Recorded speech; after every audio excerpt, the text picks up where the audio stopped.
Thank you for our wonderful guests. Look forward to seeing and hearing from you in a couple of minutes.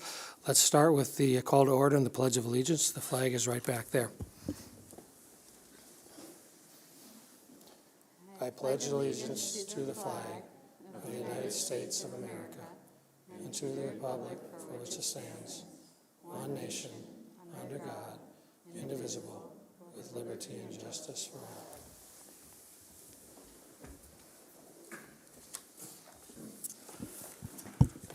And just so you board members know that we're in the presence of royalty tonight, because Alicia, I think, was in 48 of the 49 dances at the dance recital this weekend. Every time I looked up there, she was up there and doing a wonderful job. So great work. It was nice to see. It was nice to see one of our school board members up there. So thank you.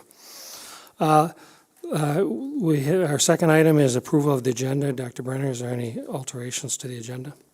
No alterations. I just want to welcome our new business manager, Brandon Baumbach, at his first meeting tonight. Yes. You get one free meeting where you don't have to speak or answer questions, but it's over after tonight, so thank you. Can I get a motion and a second for, motion by Doug, do we have a second for approving the agenda? Okay. Any questions or comments? Seeing none, approving a roll call vote, all those in favor, please state aye. Aye. Aye. Opposed, same sign. Motion carries. Let's move on to item 3, which is celebrating success, and we have a great group from Lewis and Clark Elementary School. Mr. Hoheisel, I'll let you take over for us, so thank you all for being here.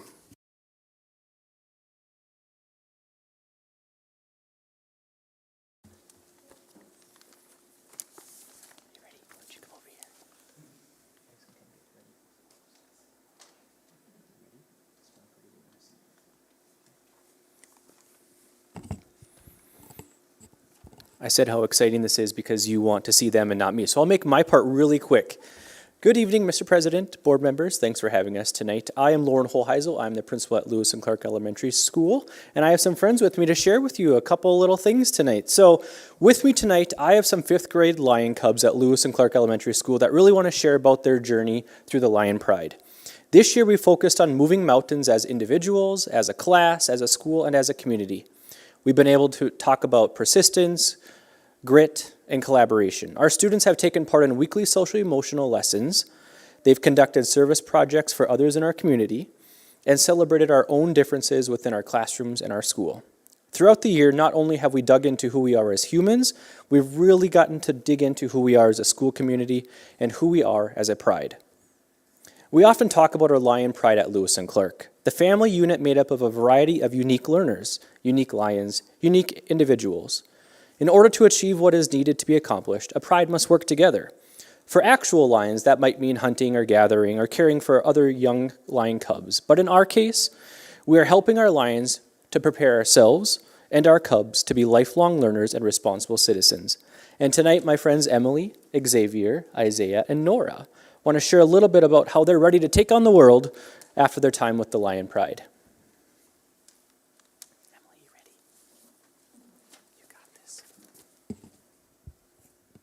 And close. There you go. When I came to Lewis and Clark Elementary in 2nd grade from a small school, I was nervous and scared to meet my new teacher and classmates. Lewis and Clark was so welcoming to me and it helped me open up and be excited to go to school every day. Lewis and Clark helped me prepare for the future and be a lifelong learner in many ways.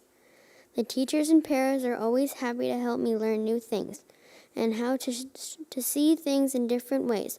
And when I struggled, I knew I could always find help from any teacher. When I went to student council meetings and joined the safety patrol to help my fellow students. And that helped me become a responsible citizen now and for my future. Thank you.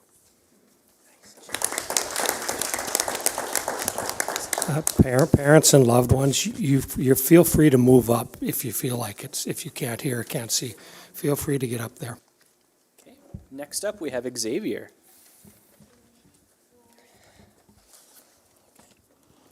Hello, my name is Xavier. I'm a 5th grader at Lewis and Clark Elementary School. Lewis and Clark has taught me self-discipline. I wake up and go to school even when I don't want to. Also, I've learned I cannot always do what I want when I want. I think this kind of discipline will help me throughout high school and the rest of my life. Lewis and Clark has allowed me to try new things. I've gotten the chance to be a part of intramural sports. I've learned new things about sports, teamwork, and collaboration. In my classroom, my teacher challenges me to work hard, be cooperative, enjoy learning, and think creatively. My teachers encourage me and remind me that I can do hard things. A big part of my experience at Lewis and Clark has been my friends. I have learned that school can be fun when you have others who help you. My friends encourage me to be kind. It's important to have people in your life that help you because you cannot do everything alone. I will miss my time at Lewis and Clark, my friends, and my teachers, but I am excited for middle school.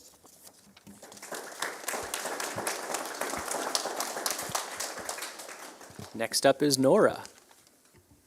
I think Lewis and Clark has made me open to learning because we use so many different learning tools that are exciting, like the use of Chromebooks, paper, and playing educational games. We also learn about words of the month, like how 5th grade did the word perseverance, or learning how we can be open to different points of views. I think counselor time is also very good for Lewis and Clark because we can learn about important subjects off the Sources of Strength wheel. We can also have fun and learn how to be creative while learning. I think teachers are also very important role models for Lewis and Clark students because they can be great examples for kids about what a good citizen looks like how we have picked up trash on Earth Day, or just being kind to the people and places around us. In my opinion, I think Lewis and Clark has helped me become a lifelong learner and a good citizen. And here's Isaiah. Since kindergarten, I've attended Lewis and Clark. At Lewis and Clark, the staff has installed 3 main rules, which are respectful, responsible, and safe. The staff has taught us the importance to be better learners, to set high goals, and to push ourselves. They led by example by showing respect to students, parents, and other staff members. When COVID hit, it showed us life can change, but we could still learn. When we went to homeschooling, it changed how we learned and how to be with friends on Zoom. Like I said, I've been at Lewis and Clark since kindergarten, and this school has taught me a lot. And now I'm ready to be a very responsible citizen and continue as a lifelong learner. And now I'm ready to pursue my dreams of being an entrepreneur because of this school.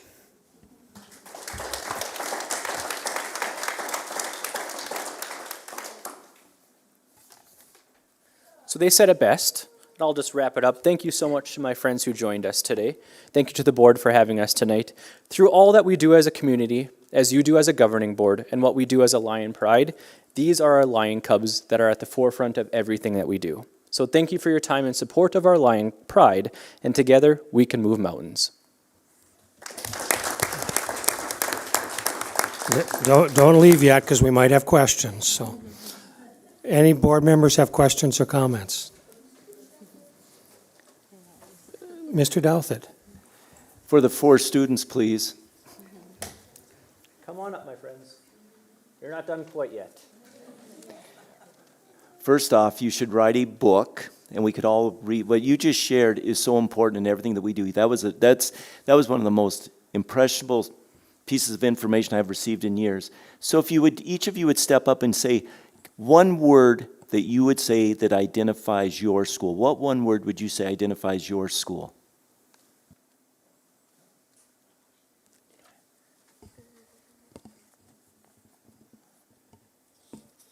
Educational. Good choice. Thank you. Caring. Thank you. Lots and lots of kindness. Thank you.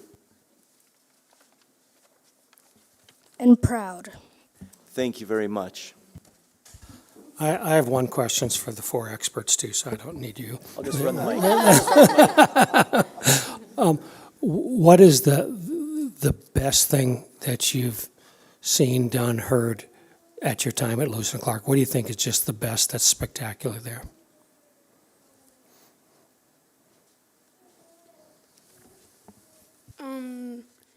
So we started this thing where there's no bowling ever, but if there was, there's a thing online where you can tell the principal and stuff like that if there is bowling. I am in safety patrol, and I think it's like a really good way to, even when you're little, to show that you're caring for others.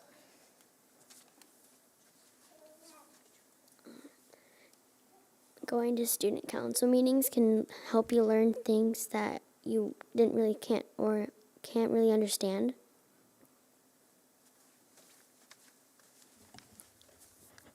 Intramurals has taught me to interact with others.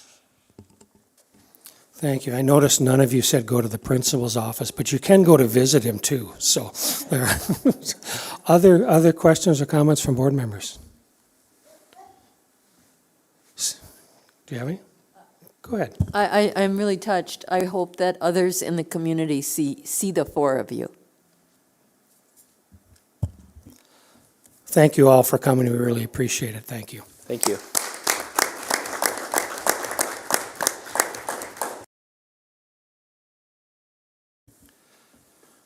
Now, parents and loved ones, you can leave now, or you can stay for the next 3 hours of the board meeting if you prefer, whichever you prefer. So that was great. Let's move on to item 4, which is approval of the April 25th minutes there on pages 2 and 3. Do we have any corrections or additions to the minutes? Motion to approve. Do we have a second? Second by Doug. Assuming a roll call vote, all those in favor, please state aye. Aye. Opposed, same sign. Motion carries. I don't have any public comment cards. So let's move on to item 6A, which is a review of the school board meeting norms on electronic page 4. Amber. Be prepared, be on time, value and respect each other, exercise thoughtful deliberation and conversation, be professional at the board table and when visiting with the general public, speak up when the norms are not being followed, and advocate on behalf of students and keep the community in mind. Thank you.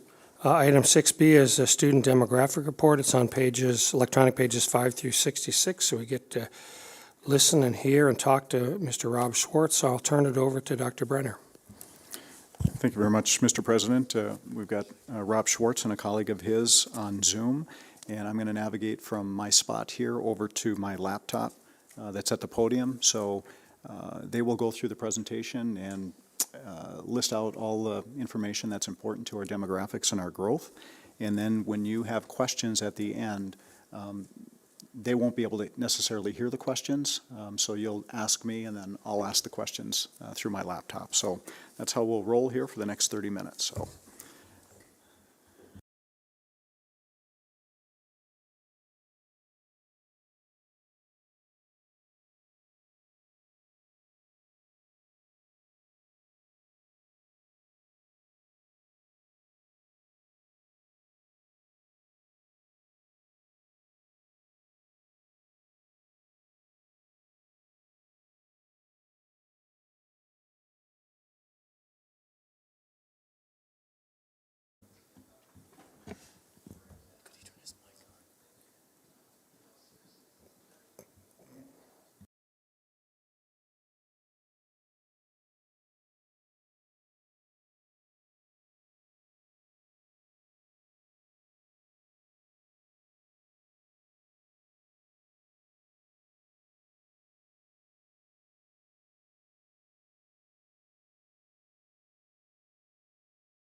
want to do another test, Rob, please?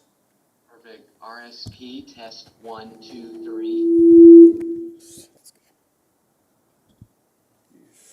Test 1, 2, 3.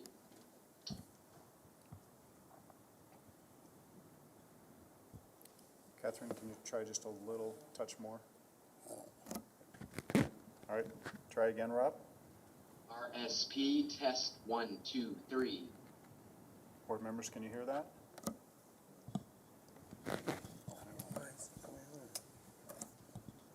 Must be something different with you two. Is there anything in Zoom settings? I'm not sure.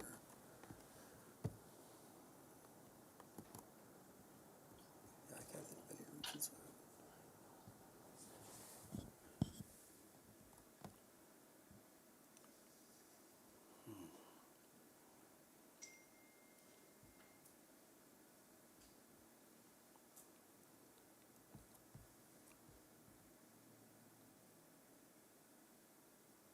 If we send the Zoom to Mike's computer back in the booth, will... No, I can't come back out here.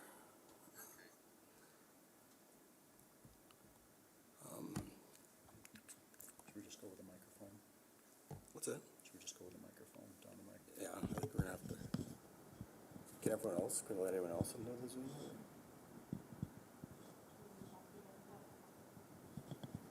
Want to try again, Rob, please? Sure. Test 1, 2, 3. RSP. Okay, sorry. All right, we'll go with it, Rob. Thank you. Wonderful. Well, I hope everyone's able to make out what we're saying. We can't see you, but we're happy to talk with you this evening about your enrollment analysis. With me is Jenna Wallace, and she's going to walk you through some of the high points of what we found in our analysis and what that means with your enrollments, your demographics, your developments, and then we'll open up for some questions that you may have from either the printout or things that we're talking about with you this evening. So I appreciate you working through this audio challenge, and I'm going to turn this over now to Jim. All right, everybody. So we'll go ahead and, like Rob said, I'll hit more of these kind of high points and what are the main takeaways that are going to lead into the projections and telling the story of how all the data and all the variables that we looked at, where we got to, where we're at, and what we're presenting tonight. So you guys are familiar with RSP, worked with us for a while. So we'll kind of hit the same setup of this presentation. So we'll go through your enrollment. Past enrollment is going to be a big indicator of how student growth is happening at the classroom level, and then also the demographics of the community. We'll speak on the development and the application of what's the variable of new families moving in, and this sort of piece of getting to long-term growth on the development standpoint.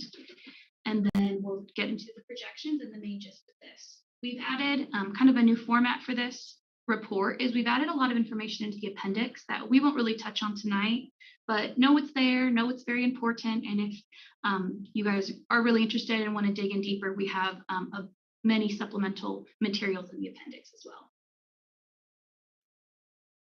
So we have our 100,000 foot perspective here where we kind of speak on the main takeaways of the entire analysis, and then how we get to this point will be what we're presenting tonight. You'll see many different visuals throughout the presentation, and they all kind of go on this format. So in this case, this map here is your district boundary. So we have the two shading colors of Grand Forks and East Grand Forks, with the purple line going to be the district boundary. So in all these analysis maps that you'll see throughout the presentation, we show a kind of zoomed in view of Grand Forks, where we'll see more student density and more change, so we can focus on that. And then also the full district boundary in the bottom left corner as well. We'll go through different elementary variables, so always knowing your elementary boundaries is something important, as well as the middle school boundaries and the high school boundaries as well. One of the main cornerstones to the RSP analysis is this term called planning area. So you'll see in the map here the different green lines that are breaking up your district boundary in very small granular ways. So this is a kind of a cornerstone and groundbreaking point that we're going to draw all of the analysis from. So each planning area is a unique geography that we drew and analyzed. So each projection is going through all these different areas and analyzed based off residential density, natural man-made features, all these different things to break up the district in very granular ways. Am I okay? Can you guys hear me? Yes, you're getting nods. Yep. Okay. So going into those planning areas that we just touched on, that's all going to go into this statistical model. So all the variables that we'll go through, those are all analyzed at this level, which really speaks to how accurate this model can get and everything like that. One of the main variables in the model is going to be the birth rate. So looking at what's the trend of overall of the families in the community. Are they having more kids? Are we declining? Are we increasing? So for this, we're taking your county live births, so Grand Forks County, and then what is the percentage of the number of live births in 1 year, 5 years later. So the kiddos have grown up 5 years and they're going to be, are they enrolling in your kindergarten class? So what's this percentage of the number of live births are you enrolling in the school 5 years later? And this gives us many different indicators that we're looking at when we think of growth. So first off, some of the main takeaways is we can see that the past 6 years have been less live births. This is pretty consistent. National and state trends, we're having less live births lately. We can see that there was this increase of live births until like 2014 to 2016, and since it's been declining. However, we can see that you're declining a little bit, but overall stable of this 65% to 60% kindergartens from live birth. So one indicator that we're looking at this relationship of kindergarten class size and number of live births in the county. When we're looking at past enrollment trends, so seeing what happens between the grade levels and what are we looking at from the past student data, as well as really focusing on what's the current situation this year. So we can see that we're overall having more kindergartners than we're having seniors exiting the system. So this is a good rule of thumb when thinking of district growth or district decline, are the seniors that are organically graduating and exiting the system, are they replaced equally, replaced by more students or less students in that kindergarten class? So in this case, we're consistently seeing less seniors, so less 12th graders graduating and more kindergartners entering, replacing them into the system. So you'll see some district growth there from that indicator. This last column in this chart you can see, which is this K-12 change. So we can see year to year what's the district growth or decline. The past 2 years, there's been about 20 students less each year, with 2019-20 having a large increase of students that year. More specifically, when we're looking at sort of that table and what we're looking at from year to year, something that we focus on is this cohort movement. So as a class of 100 kindergartners and they move to first grade, are we increasing, decreasing, staying the same? So what we're trying to see here is as they graduate and as they move forward in the system, are the classes getting bigger or smaller? So the red numbers you'll see is when a class K to first is losing that many students in the certain grade change that you'll see correlating with the row. The black numbers are going to be a positive when the class is increasing. So we have some consistent decreases and increases. So we can see that 8th and 9th grade, we're overall seeing this cohort increase year to year. Overall, the largest increase is from 11th to 12th grade, so a 3-year average of increase of 22 students in that grade level. And then kindergarten to first would be the biggest decrease, so that on a 3-year average is 30 less students as they move from kindergarten to first grade. So trying to pinpoint how is this student movement, how can we expect larger classes, how they make their way through the system, are they increasing or decreasing? One other thing that we're looking at is this migration trend. So trying to see what is the association of new students entering the system and current students exiting. So in migration, you'll see here the orange bars are going to show that I was a student somewhere else last year, and this year I have transferred into Grand Forks. So I'm going to be new into the system each of these correlating years. And then we show that by elementary, middle, and high school total. Outmigration is going to be the opposite. So I was a student in 6th grade last year, and this year I transferred to a different school, or I went to a private school or something like that. So this is going to be your outmigration. So what we're trying to show here is what is this give and pull of the in-migration versus out-migration. And in this case, we've had this year and the last 2 years, or this year and last year, have a negative migration trend. So more students exiting the system than coming in. 2019-20 had a net gain of around 6 students. So something that we're watching here, sometimes we see really big differences between these 3 years. So something that we wanted to analyze kind of pre-pandemic, pandemic year, and post-pandemic. But something that we've noticed in your district is the pandemic didn't have much of an effect on your student totals overall. So keeping that track as well as when we're looking into these projections. I'll show kind of a couple analysis maps. So this is trying to pinpoint where is student growth and student decline throughout the district. So orange areas being the past 3 years has increased in student counts, and green areas are where the student count decreased. So we can see where the pockets of new subdivisions and where the student population has been increasing in certain areas. So we have some growth down in the south as well as the northwest. We're also trying to show the density of students, so trying to see in proximity to one another, where are we having the hottest pockets of student density. So those would be the red areas and the hottest areas. So we've got kind of in this northwest corner, a very hot pocket of student density, as well as south and kind of east here in the central part. These are just some overall observations that if you're kind of reading this more as a report, those would be more, but we'll go ahead and jump into development and growth. So this first graphic here is showing us kind of why we're talking about this next section and trying to give a kind of a ground point of where we're looking at when we talk about these different variables.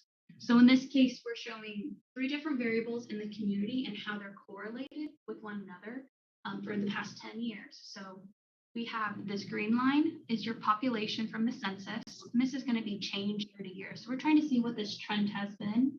And in this case, we have this steady increasing census population. The blue line that fluctuates more, it's going to be building activity as it is monitored by occupancy. So trying to see what the rate of occupancy of new units are.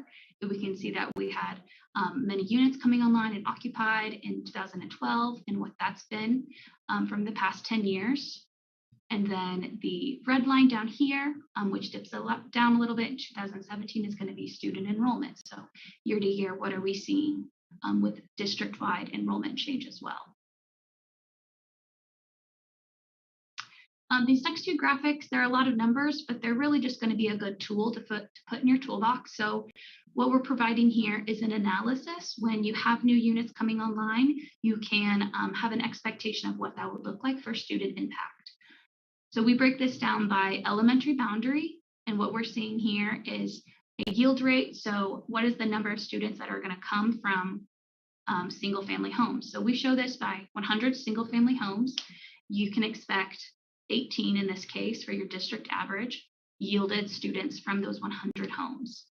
So this way, when you're hearing about new developments or you have some new units coming online, you're able to use this tool in your toolbox to think, okay, they're in Winship Elementary boundary. In 2021, they were 9 students per 100 single family homes, and you can kind of help track of what that looks like. So this is a really good tool when planning for the future and when you hear these different things. We break this down by multifamily as well. So in this case, district-wide, around 9 students per 100 multifamily homes.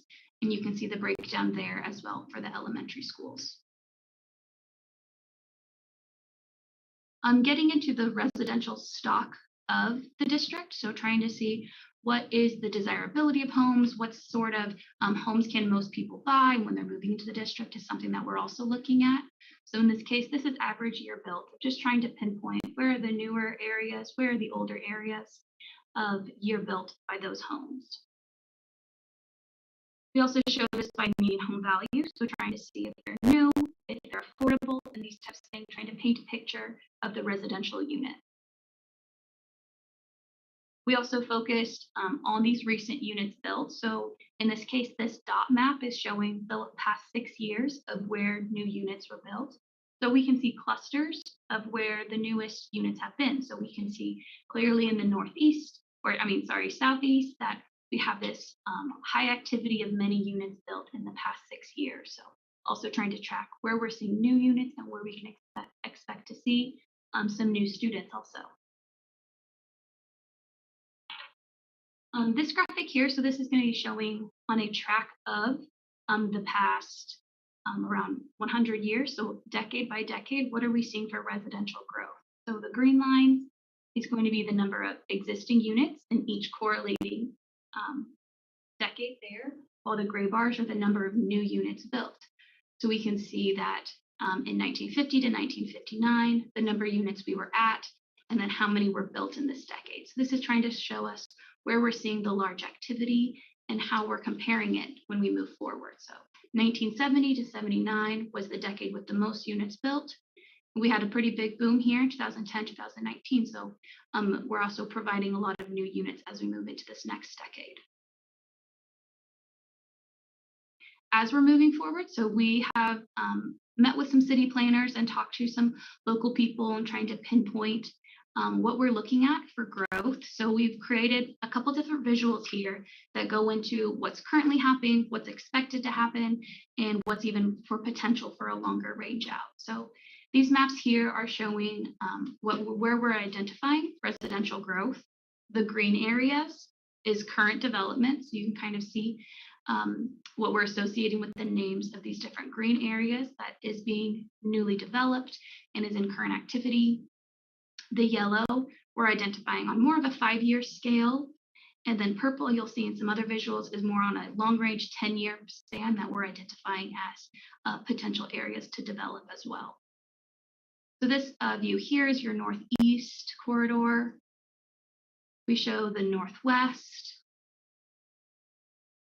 southeast, so you'll see some purple. So we're seeing there's potential 10-year development here in the southeast, and the majority of the development and current activity here in the southwest. So we've got West Elementary and these other middle school and everything that's happening down in the southwest. If you're more of a data person than a visual person, this is a better table to look through. So same information, but we're going to show this in a data form. So showing the number of current areas we've identified as current development, 5-year development, and potential 10-year. And with that, we show different variables of, so what is the expected development type? What's the potential units? What's the elementary school boundary? All to kind of help show where the growth is happening, and we can help plan for what that looks like for your district. So with that, that's kind of setting the stage as far as the development and the enrollment and the demographics of the community. We can get into part 3, which is projections. Our first visual here is trying to track and kind of pinpoint where you've been and where you're going in this 2021-22 enrollment analysis. So we break it up by elementary, middle, and high school. So you can see the red's going to be elementary, the blue middle school, the green high school, and the district total at the top with these purple lines. So trying to track where we've been and where we're seeing the trend moving forward. Overall, what our model has and what we're reporting tonight is some steady fluctuation within the whole district, and overall increase of about 70 students district-wide. You can kind of see how that goes up and down, pretty similar to the last 5 years. So we're seeing some stable enrollment overall. Elementary is going to be most of the increase. So we're seeing in the next 5 years an increase of about 160 elementary students. Middle school, we have a decrease of about 90 students. So when we're looking back to those student cohort levels and those student groups, we have some small elementary grades as they make their way through the middle school system. We're going to see we're forecasting this decrease at the middle school level, and the high school increase of about 60 students. These are some general notes that we'll get into these tables over here. So that was your overall view of the projections. What we do now is provide this in a more detailed view and by boundary. So we're able to see each specific school boundary. What are we projecting for that school? As well as what we are correlating this with the capacity. So we have the capacity over here in this red font that's going to be correlating back and forth with our projections. When we're projecting a student enrollment that is above the building capacity, you'll see these orange highlights. And when the enrollment is below 70% of that capacity, so it's enrolling less than 70% of what the building could hold, we're going to show it as a green box here. So kind of show where are we underutilizing and where are we overutilizing building capacity if the elementary schools, middle schools all stay the same as what they currently are right now. We also show your enrollment in 3 different ways. So we have the green font here in the middle, and this is going to be reside. So we're projecting where the students are located, what boundaries are they in, what is that projection moving forward. Knowing that student movement is a real thing, and we have students that transfer out, go to different elementary schools for programming. My mom's a teacher, so we go over there. All these different scenarios is where we have a different attend number.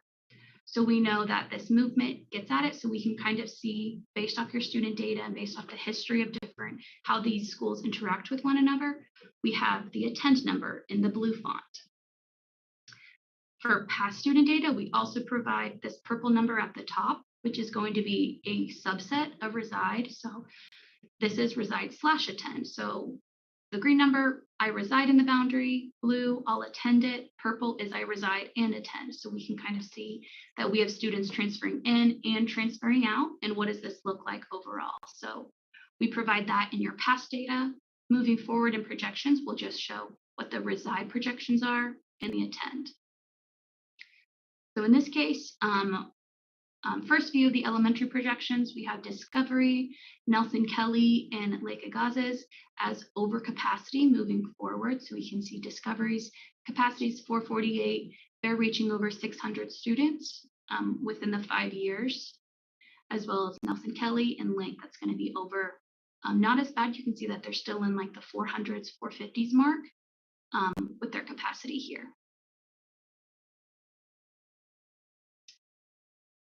Next slide of the elementary. So we have some more that are over capacity here. Viking in their reside and attend forecasted over capacity, as well as Wilder and Winship in just their attend. So factoring in how their student movement is, we'll have Winship projected over capacity as well. Moving over to the secondary grade levels, we have middle school and high schools on this view. In this case, we have Valley Middle as being the middle school that's over capacity in the future. So we can see that we have some stresses with their capacity 559 and they're over 600, 622 at 1 year. So some expected forecasted capacity challenges there within the secondary level as well.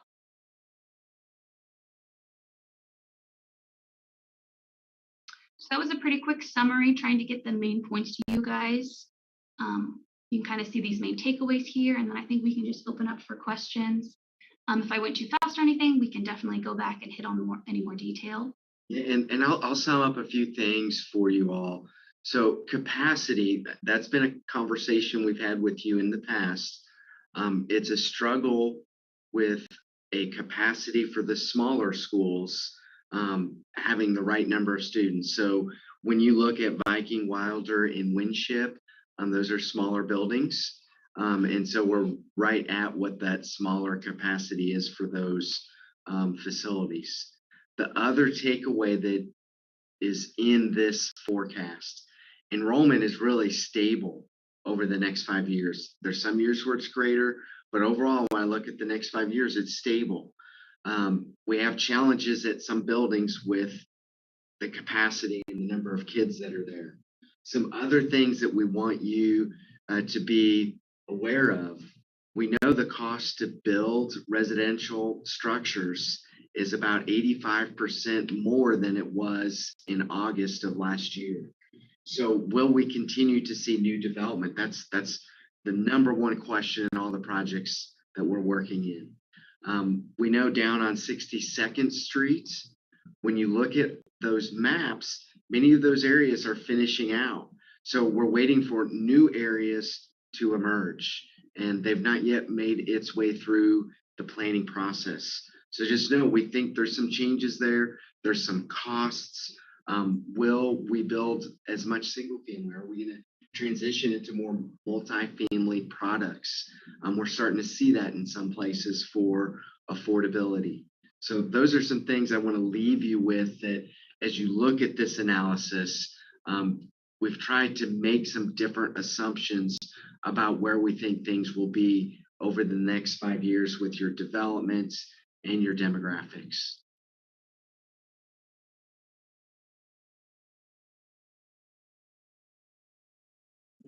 Up for questions or comments from the board. Any clarifying questions or comments from board members? Go ahead, Amber.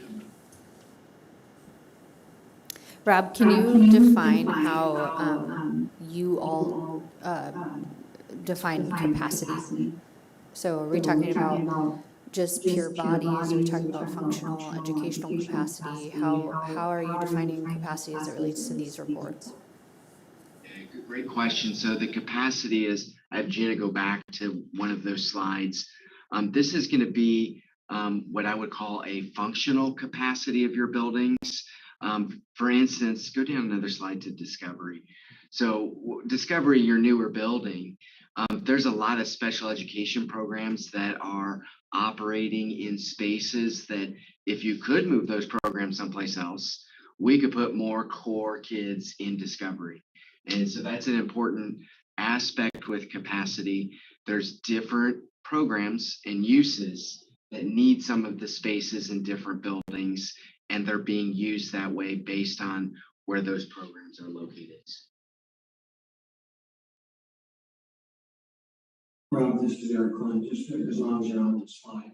When I look at elementary totals, it looks like we have the capacity, but what I see is what we've seen before is that the buildings aren't necessarily in the right spot of towns, you know, and so we've got some that are overflowing. Is that your interpretation of the elementary schools in general? That is an observation. When I look at the elementary capacity of about 3,750, we have fewer kids than what that capacity is. The problem is, you look at that and you say on the largest year of about 3,600, we have about 150 spaces somewhere across the district. It's almost impossible to efficiently allocate those kids in those buildings where we have spaces without you implementing what I would call enrollment capping. And so, for instance, let's say with Discover, we have 448.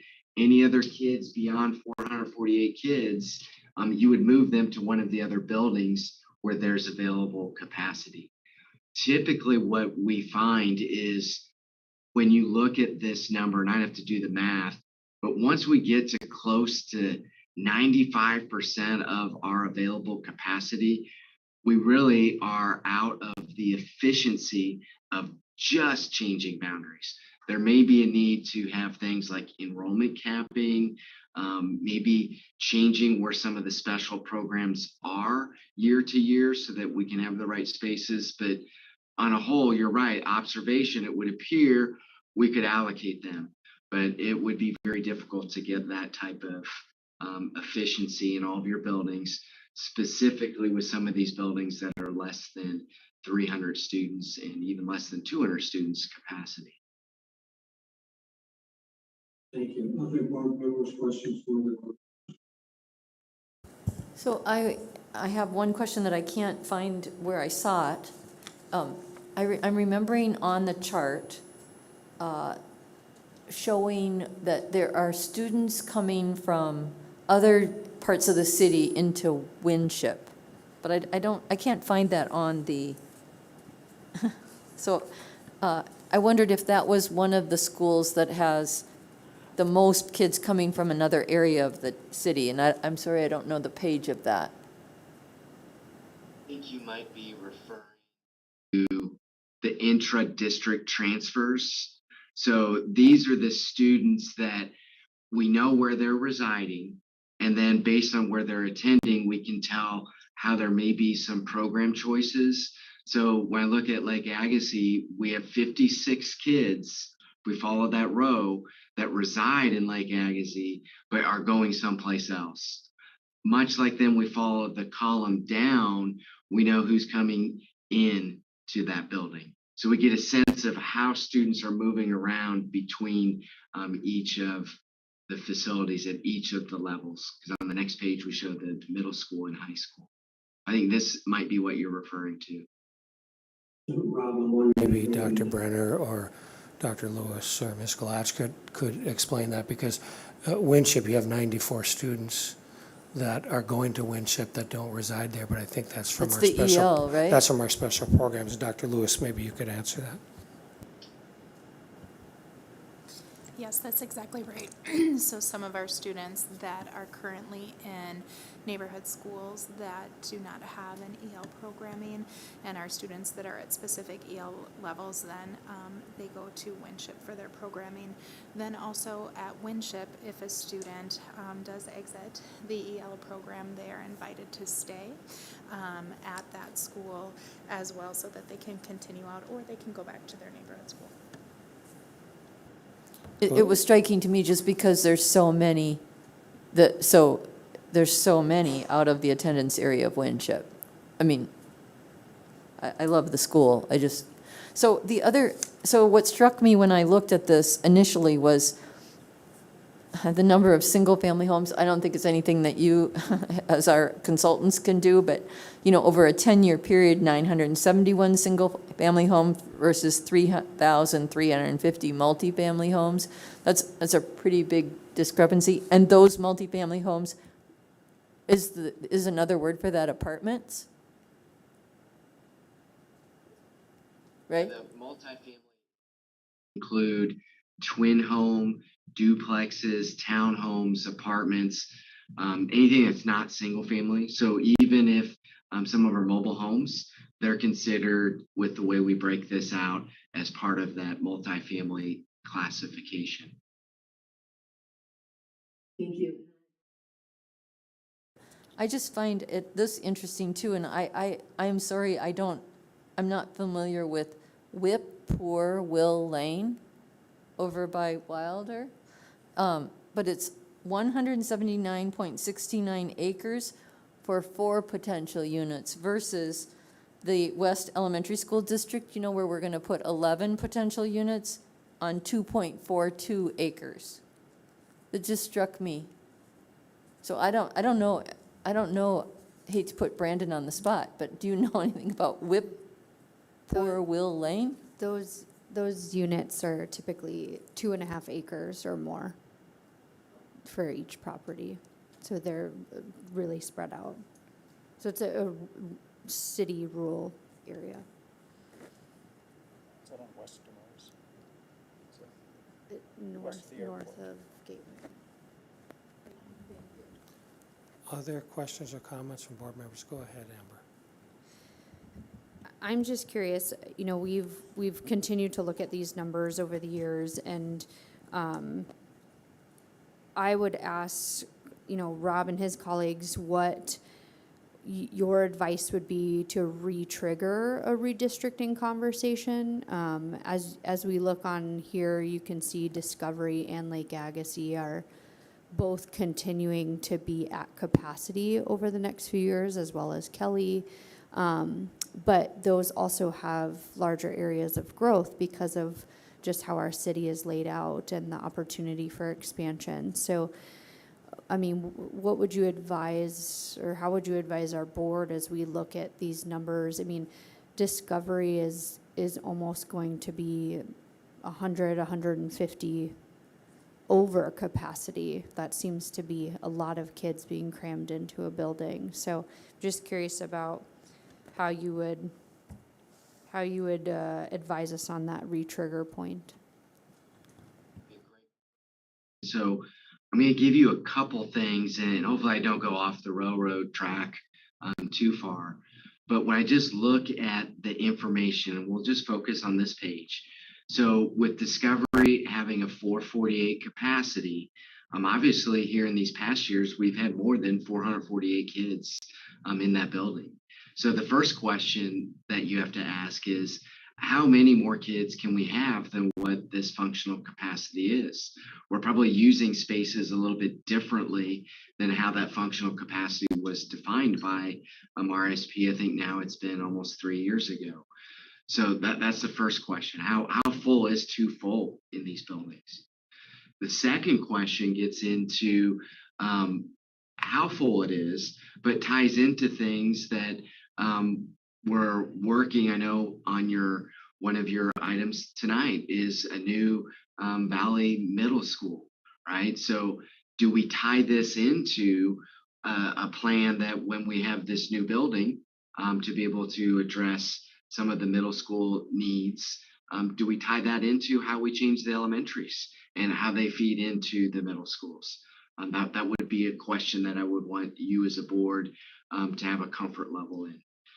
The third aspect to all of this, again, tying back to the speed of this, is how quickly do we need to make a change? So there's several buildings where we're already at capacity. We continue to stay at being over capacity. How quickly do we need to have a change? Is it 23, 24? I would say we're not doing anything for 22, 23. The last piece to all this that I think is something that administration can work toward is, since we know there's movement of kids through that process, for instance, at Discovery, maybe denying students that would normally be allowed to go to that building because, let's say, a sibling was already there or is there, so the younger sibling can follow along.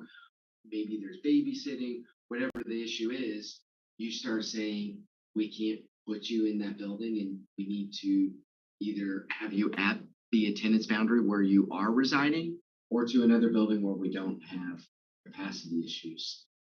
That's something we've dealt with a lot of the school districts in North Dakota. So how do you turn that spigot a little bit to maybe tweak out more space for those students that would be in those buildings? That's how I would approach it. We're losing a little bit of your audio. Actually leaning into the microphone. But let me do a quick repeat just so that you guys have this. So the question was, when as a board should you start thinking about boundaries? The first item would be with the capacity of the buildings. We're over capacity already in some of these buildings. How full is too full in these buildings? Because again, that's a number and there's a little bit of fluctuation with class sizes that gets into how full we may be in specific grades. So that's the first question. The second gets into how quickly do we need to make some of these changes? So when I look at Discovery, we already have over 500 kids there. Can we continue to have over 500 kids at Discovery with the way that building is operating? If the answer is yes, is 550 too much? Is 570 too much? That starts to set the stage of when you make the change. The other piece that you might want to marry into this is if we're building a new Valley Middle School, do we make the boundary changes work when we have the capacity at Valley? Does that start to coincide with when we do this? The third piece that I mentioned is with district administration. When you go down to that intra-transfer table, we know there's movement of kids to different buildings. Maybe the administration starts to say, no, you can't go to Discovery. No, you can't go to Kelly. Yes, your older sibling may be there. We don't have space. We have to cap this building and you need to go to a building where we do have space.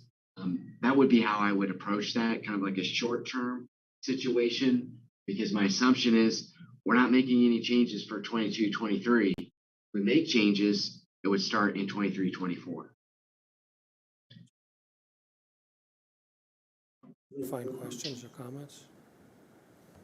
Rob, do you just want to speak to Dr. Shab when she talked about, not to her, but to all of us, I mean, when she talked about single home versus multi, and I'm just curious, is that a trend you're seeing elsewhere in the country? I certainly know it's a trend with young adults that are not as interested in owning homes as previous generations. Is that a trend you're seeing elsewhere in the country?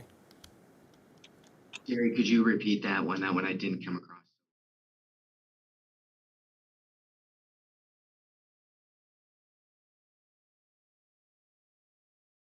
Versus single family. Is that a trend across the country as younger people are tending not wanting to be homeowners?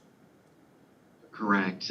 We are seeing a trend all through North Dakota, more multifamily developments being built, more younger persons. So people like across my table here, Jenna, that may say, hey, we as millennials, we don't want to own homes. But then we're also seeing the other opposite would be the baby boomers wanting to be in the multifamily developments that they don't have to take care of the properties. So the big thing that we're really trying to track with this trend is multifamily is becoming the affordable option for housing choices. And that's just the nature of the cost for the land, the infrastructure, the density that you can create in multifamily versus single family.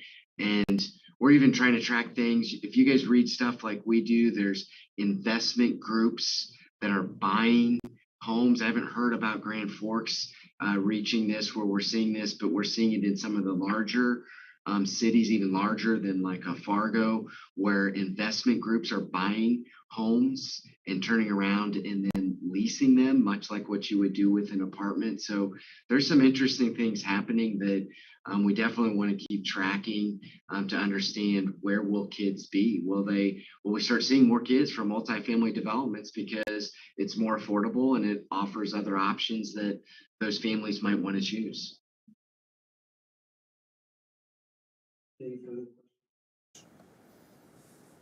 Ms. Galach, Dr. Lewis, do you have any questions?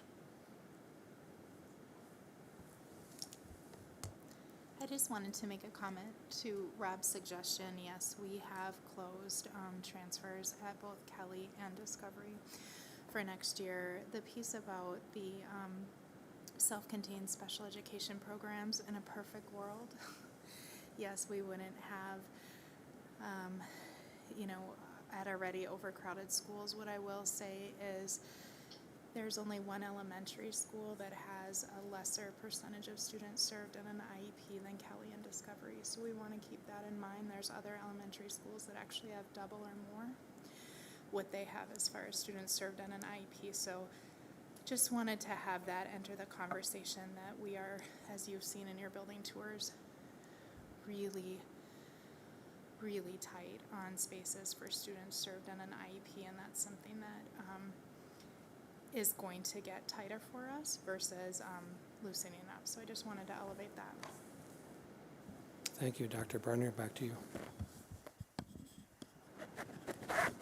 Rob and Jenna, I want to thank you on behalf of the board for your presentation this evening.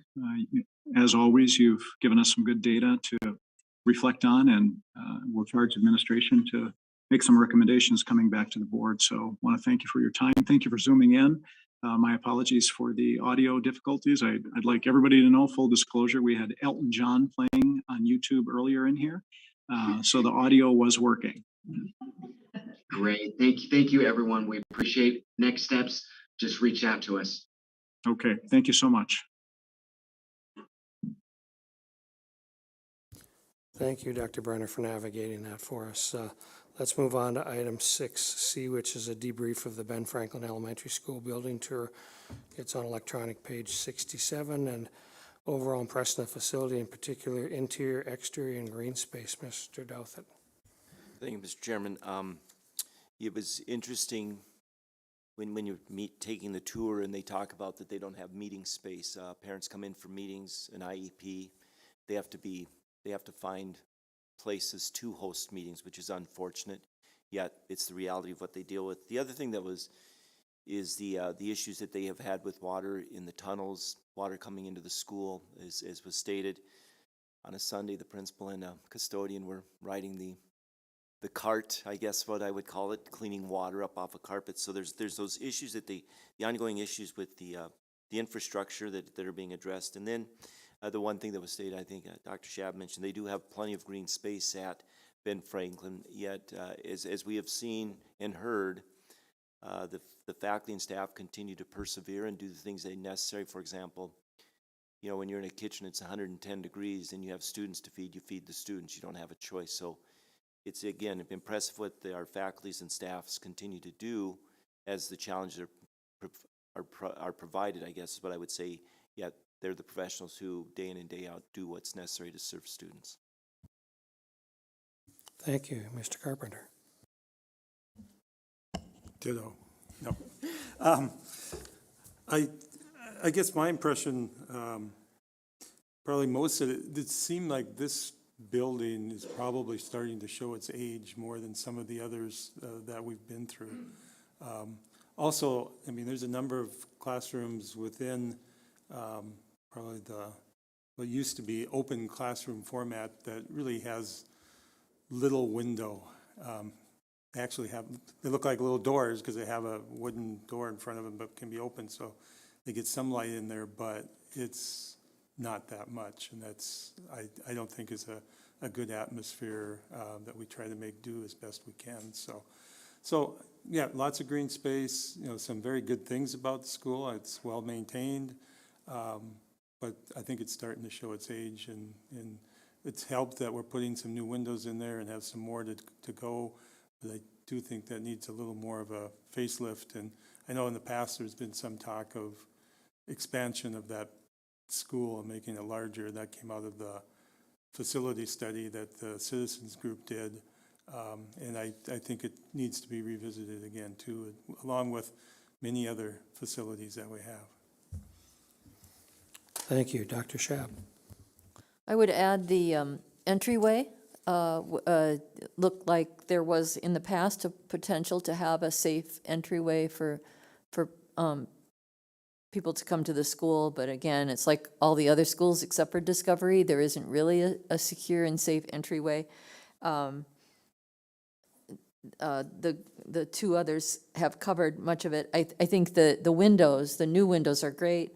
They pointed out that, or the principal pointed out that they often get very full of frost because of the lack of HVAC. And just as an observer, as I drive by, because I go by the school just every day, they're usually open, the windows. So I know that condensation is an issue, which can lead to further problems down the road. And the last thing is there is a beautiful mural by Piper Bloomquist there. And I just wonder if that's been documented, because there's some history behind that when she did that. And she lives in Grand Forks and is a nurse, but also an artist. We'll find out. Thank you. The only thing I have to add, and I've seen this in all the other buildings, but today it just really impressed upon me, is I was looking at, well, when these buildings were built, you know, all we had were classrooms. And now it seems like half the rooms are OT, PT, autism. I mean, it's all these different interventions and how different education is from back then. And it's no different than any of the other schools that were built in that era, all the other ones. But this one just really impressed upon me that and how versatility in subsequent future buildings is going to be so critical, because it's going to change so much. And I know I'm talking to the choir, especially the choir director back there, Mr. Arnold, but that was the one thing that pressed upon me. Catherine or Brenda, did you have any thoughts that you wanted to add that we haven't said? Yeah, I just think, I think the staff there does an amazing job. I think there's a bit of disjointedness to the layout because of some of the additions and, you know, even the hallways at different sizes and just some peculiarities there that they make the best of. And I agree with everything else that's been mentioned. Yeah, it kind of is like that afterthought sunroom you put on your house. It really doesn't quite fit in. You're correct. So, well, thank you all for that. Let's move on to Superintendent's recommendations for action. Consent agenda is on electronic pages 68 through 77. Do I have a motion and a second for the consent agenda? So moved. One motion by Mr. Douthit. Do we have a second? Second by Cynthia. Assuming a roll call vote, all those in favor, please state aye. Aye. Opposed, same sign. Thank you. Motion carries. Let's move on to the next two items. We have Tracy Johnson, our Director of Head Start here. Let's do 7B, which is the Head Start COLA and Quality Improvement. It's on electronic pages 78 through 98. Tracy, thank you for being here. I think you're off still.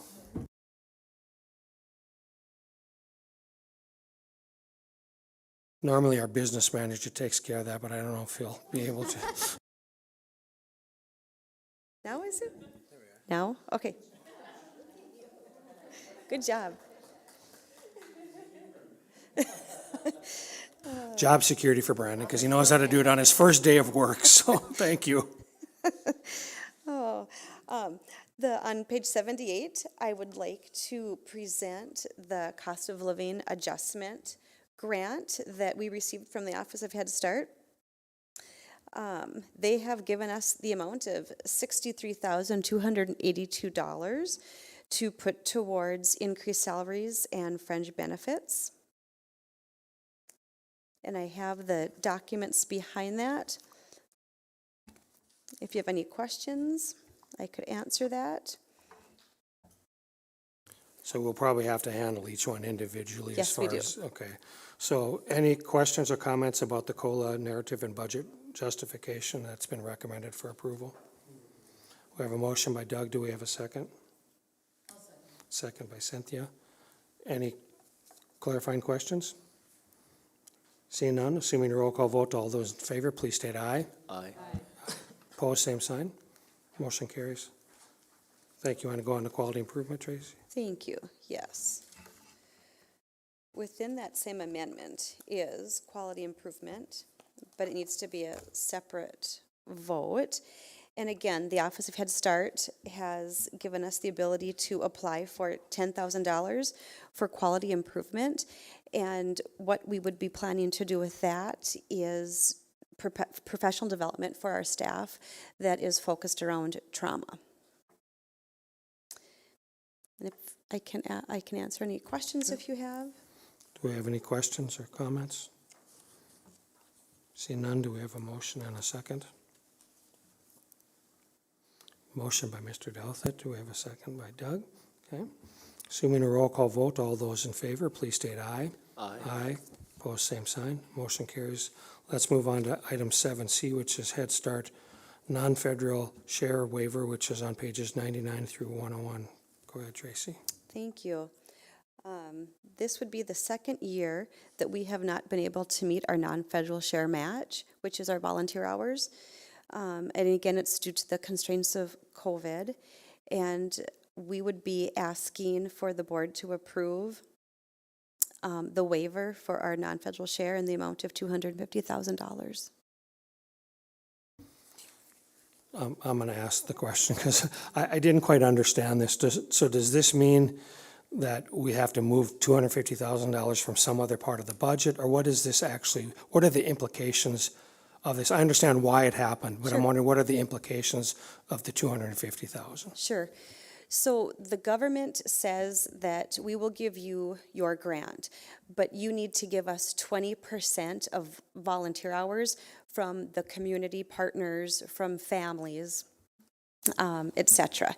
And so because of COVID for the past 2 years, we've not been able to meet that match because we've received less volunteer hours from our parents and then from the intergenerational programming at 4000 Valley Square or at Valley Senior Living.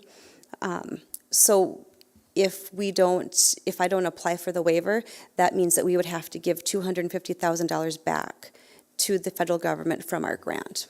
So the waiver forgives that for us. Correct. And the federal government has heard of COVID and what it's done to all of us. I hope they would understand. This has got to be a nationwide. Yes, they issue. do, and they've been wonderful. Okay, perfect. Now it makes sense. For some reason, it didn't make sense to me, so.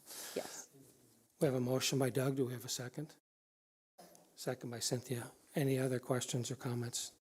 You guys all understood it, so smart people. Thank you. Assuming a roll call vote, all those in favor, please state aye. Aye. Aye. Opposed, same sign. Motion carries. Tracy, thank you so much. Thank you. Let's skip the next one and hold that to the end because then Mr. Arnold, no, I'm just kidding. Let's move on to item 7D, which is Declaration of Emergency for Schrader Middle School roof. It's on pages 102 through 114, and we have our Director of Buildings and Grounds, Mr. Arnold, here. Thank you, Chris.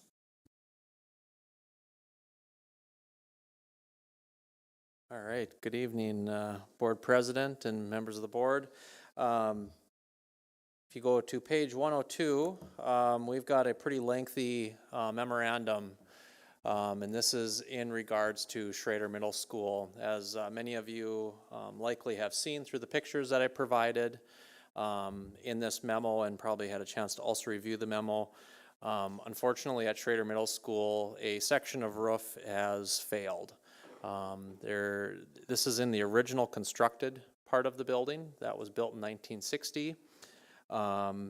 As you can imagine, the design prints show it not being a family consumer science lab and classroom and conference room. It was actually initially some math classrooms and kind of a science lab area to begin with. Really, the result of this failure is twofold. The first reason why this bar joist failed was that the bridging was compromised. And when I talk about bridging, when we build a building, we put some metal plates in there to make sure that our trusses stay vertical so that they can handle sufficient loads. And for whatever reason, and I can't explain to you why, but that bridging has been cut. And it wasn't cut yesterday, it was cut many, many years ago. So that's strike one against us. Strike two was the fact that the roof has been redone and has been changed from its original construction. That placed an additional load on top of this roof. So the roof structure that's up there is really subpar and really is more fitting for a residential style property than it is a commercial / school property. It's looking at not only this area but the entire building that was built in 1960, we find a lot of this same type of construction throughout this property.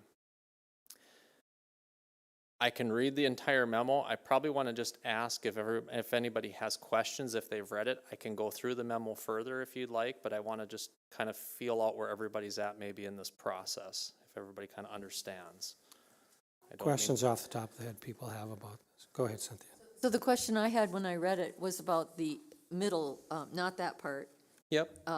It's about the courtyard, because Yes. does this, what my question would be, does that mean that you're gonna pull out trees? Yeah, okay, so so we'll go to the Well, before we go to that, can I Yeah. ask a question? Is some of this due to the building code in 1960 is a little different than building code of 2022? So Yeah. some of this, it wasn't necessarily that somebody screwed up like with the All True Clinic building, which I was unfortunately very familiar with. This was something that the building code has really changed over time. Correct, yeah. So to understand, 1960 structural engineering code versus 2022 structural engineering codes are significantly different. There has been major strides made. We now factor in for snow loading. We factor in for the type of roof we're going to put on that. We're going to factor in for a live load as well, like what kind of things are going to go up there. Maybe there's going to be an air conditioner placed up there as well. And at the time when this building was built, that really wasn't a factor into these things. So what you see when you look at the print of all of the 1960 edition is a lot of the same truss design, no matter if it was pushed up against the side of a building, like or a side of an elevation change. So if you remember, Schrader looks like a big half dome that goes over the gym. All that area to the south that collects lots of snow off that roof has the same exact structural design as what we're seeing in this little roof line that happened to fail. Hopefully that answers that, Dr. Lunn. Yep. Okay. So do you want to go on? Yeah. Question about, because what you said initially about that was, it sounded to me like the damaged bar joist wasn't, like, that wasn't planned as part of the 1960 build. I mean, something happened in between, right? Yeah, well, the joist failed for a couple reasons. It failed, if we kind of go through the reasons that were listed out, kind of that items 1 through, I think there's maybe 5 items here that are 4 items that I had listed. Number 1 was that the bar joists and how they were spaced is really wide. It's a lot of space. It's over 6 feet on center between these bar joists. So there's a big gap in there. So that was part 1 of the problem because we didn't have the structural support underneath there. And then number 2 was the fact that that bridging between those joists that keep them vertical was compromised, meaning it was cut with a cutting torch. That really did weaken our structural ability in that particular part of the building.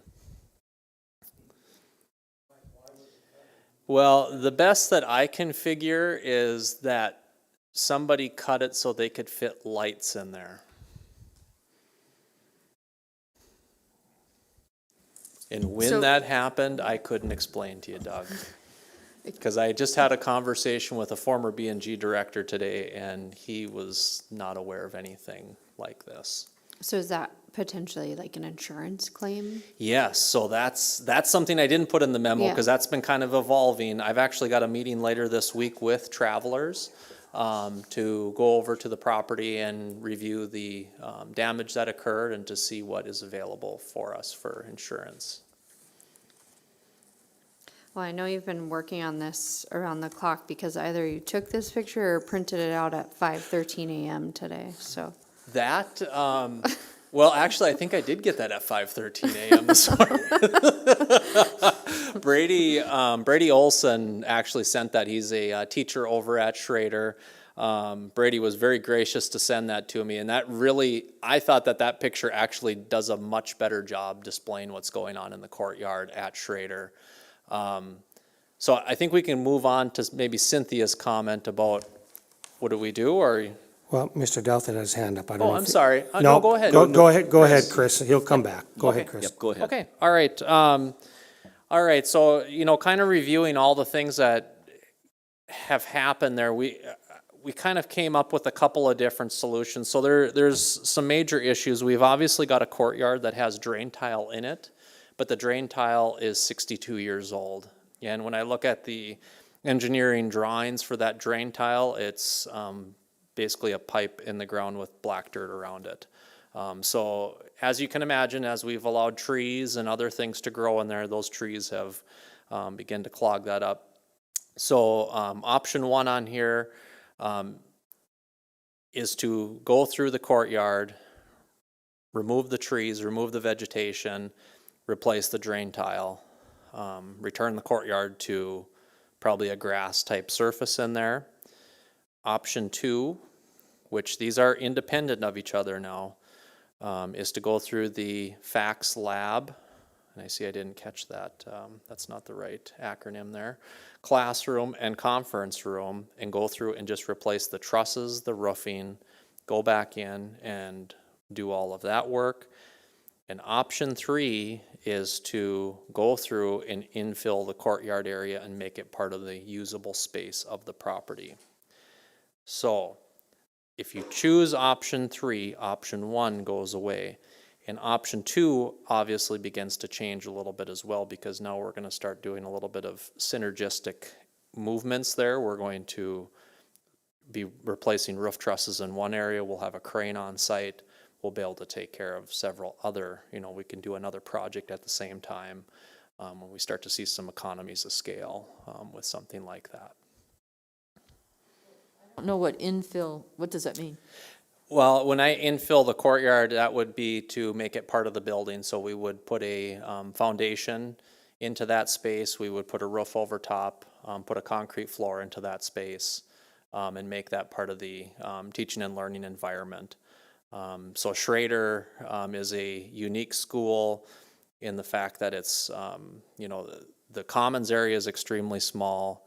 There's not a lot of breakout spaces for kids to go, so smaller areas. So really, in visiting with Dr. Brenner, really we try to envision a multi-purpose type space that can be there to help absorb those lunch periods, And then also a space that can be used throughout the day versus it just sitting kind of vacant for, 6-8 hours of the day versus, a more usable environment where it can be partitioned off so that some learning can occur in small groups, et cetera. Did you have more you wanted to present, or do you want to open it up for questions? Well, I guess maybe let me go through the last part of the bid and why I'm here. So a couple major things. Number one, North Dakota Century Code, $200,000. As you can see by the dollar figures I've given you, in order to expedite this process, and I really would encourage the board to do so, because currently that space is not being utilized as a classroom. So currently Schrader does not have a fax lab, which that's their only fax lab, so those kids don't have access to those particular appliances such as ovens, washing machines, kitchen sinks to do some of that stuff.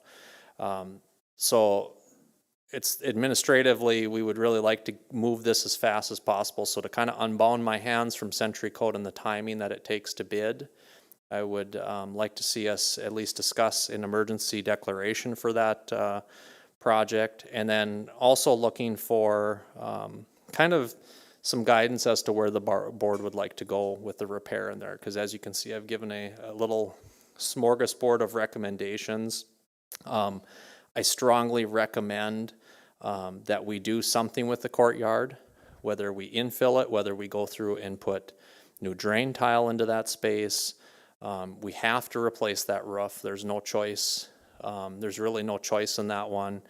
And then number 4 is probably the most important one of them all, is to actually bring in a forensic structural team and to evaluate the entirety of Schrader Middle School, in particular the 1960s edition, to ensure that we don't have any other structural compromises existing in the building, kind of waiting to sneak up on us, to really do a thorough job to develop a path forward. So it does have the potential that even whatever we pick today may even evolve further depending on what we find. Before I open it up for any more questions, I just want to make sure I'm clear. What you're asking for is for us to declare an emergency. You're not necessarily asking us to approve 1, 2, or 3. You're asking us to declare an emergency.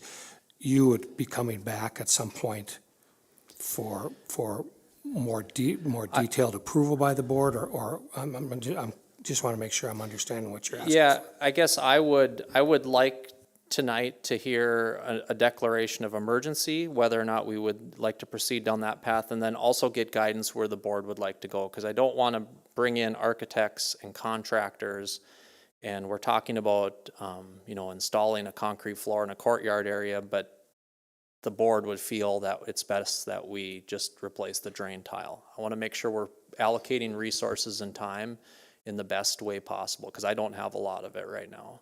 So what you'd be asking for is just permission to get some design. You're not asking for a final approval of a $2.8 million project necessarily yet. Right. What I would like to do is know where you'd like to go. So if you can give me an item as to what you would like to do at Schrader, and I can come back in 2 weeks and provide an update and see where we're at for pricing. I don't suspect these numbers are going to change a lot, though. So I really do feel that if you guys don't feel that you have enough information to make that decision tonight, I will gladly come back. But these numbers are provided from a contractor, a pretty solid source. So, and just one other question, and then I'll let everybody else. Financing. How would you be financing this? I know we've got the extra 10 mills, we've got all that, and maybe you could go through that, and then I'll let my colleagues have the floor. Yeah, so I actually had another handout provided to you, and this was a memorandum that I provided to the board on March 14th.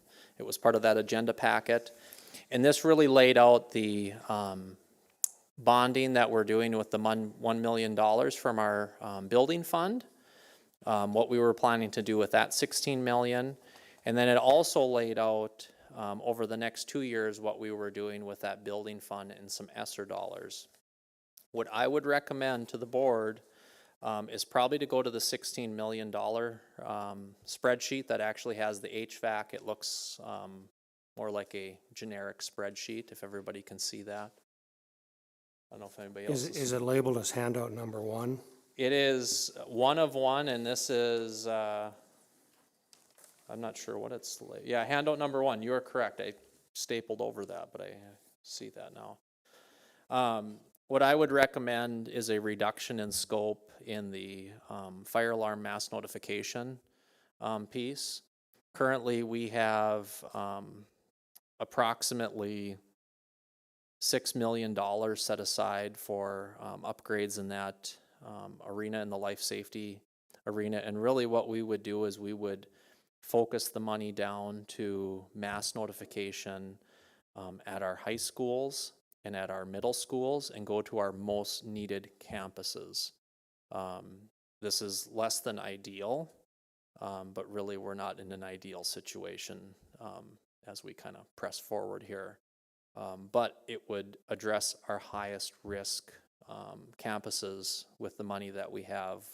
But overall, we would have to find another another source of funding to complete this project. Other board members' questions? Go ahead, Doug. Well, one, certainly I'm in favor of declaring an emergency, because it truly is. Question would relate to that infill the courtyard, because we've talked about a $20 million or $20+ million project at Schrader. Right. What impact doing this today would that have on future changes that we may or need to do at Schrader? Yeah, I think that's an absolutely spot-on question, Doug. So when we look back to 1998, the last time Schrader Middle School had an addition put onto it, for those of you maybe unfamiliar with that, but the 6th and 7th grade, or I'm sorry, the 7th and 8th grade wings went onto that building. And at that time, Schoen & Associates, who was the architect of record, also designed a classroom layout for the entirety of that campus. And this courtyard was part of that design. And the original design scope showed basically infilling the courtyard, that becoming a media center, which really would be a great hub for the building. It really is centrally located. Relocating the commons area over to where the media center is at, and then also doing a 6th grade wing that matches the 7th and 8th grade wing. This really does go in lockstep with that. It's a very small step in that direction. It isn't to say that tomorrow we make it into a media center, the day after we finish this project, but it gives us that ability to have already cleared that hurdle. And really where construction pricing is going over the last 5 years, this is probably about as cheap as we're going to get, unfortunately. It's the kind of the reality that we're in. Things just keep getting more expensive for us. Doug, do you have a follow-up? Well, I guess just maybe, with this happening and it being about $3 million, I mean, is it something that we should be considering for that bond issue to go more than Valley to just do what's needed up front on this? Because otherwise we're postponing other projects, which are, I think, very valid and just as necessary. Plus if there's other emergencies, I mean, we're even making it more difficult for ourselves. So to me, if we're not willing to probably go ahead with asking the voters for money for Schrader, I almost would be, hey, we need to do the drain tile and the FCS lab classroom and stop there and wait for the major change, whether that's in 2 years or 3 years, when we would go to the voters and ask for money for Schrader. So I'm right now torn. My advice, I really don't know between one and the other. With us talking about a major project in the future, I'm more hesitant about doing this small piece, even though it may fit now, but I could be convinced. Yeah. Amber? Just to be certain, because there was some HVAC projects on this list as well, those would not be delayed even if we went at the highest renovation or anything like that. Right, no, the intent is to maintain the direction on the HVAC. I think indoor air quality is a pretty high priority on the board's agenda, and I feel that that money should stay allocated within that lane. I guess not having the document directly in front of me, as we make decisions about facilities and finances, I would maybe ask from the district's perspective how this fits into our guiding change document. Certainly this is a emergency and something that probably needs to happen now, but in order for us to make a decision, all the work that we did and put into that, I think it'd be helpful to see how that aligns with this and potentially making a decision. I know we don't have to decide which option today, but I think that would be a good consideration for at least me and I think the board to focus on moving forward. Thank you. Chris? Thank you, Mr. Chairman. So, Dr. Brenner, in the conversation that we're hearing, when you these proposals are before us, what do you see or what do you believe would be the next steps for Schrader? Well, Chris and I have spent quite a bit of time on this, including spending time on the weekend being in the facility, checking on it periodically with all the moisture that we've had. You know, the first thing that we talked about was what could give on that master list of the 16 million. Because I wanted to make sure, and Chris has already pointed that out based on Amber's question, that HVAC does not come off the list. This has been discussed in this room for the last probably 30 years. When are we going to get air conditioning in all of our classrooms? And we don't want to lose sight of that because in 2 years we will have that for virtually every classroom across the district. So what I agreed with Chris, landed on was we could, if the board would support it, we could accelerate a little bit since we weren't going to put Schrader on the ballot this summer and get $3 million worth of work done. That would take $3 million off that $21 million price tag that's looming out there. So that's where we were at, but we certainly wanted to gauge the temperature of the board as well. And if I may, and this may, the next question is, Schrader, right now you have three rooms that nobody's entering. Is there any concern for any sort of a failure in the building at this point, or you're quite, obviously, if there were, something would have been done by now. I guess what I'm asking is, everything's in good shape, and we'll be fine. Yep, yeah, so we have walked the roof of Central. We have not seen the ponding. We haven't seen the deformation that we're seeing in that roof line at, you know, and it's not even in the roof line. You can actually see it within the classroom. I tried to take a couple photos from inside the classroom to show you guys, but photos really don't do a very good job conveying that message. But you can literally see the sagging in the ceiling. That's how substantiated it is in that space. But we do not see that anywhere else in the property. But again, until somebody goes and lifts ceiling tiles and just looks at everything and evaluates where we are, I don't think it's a wise decision to assume that everything else is okay. Thank you. Yep.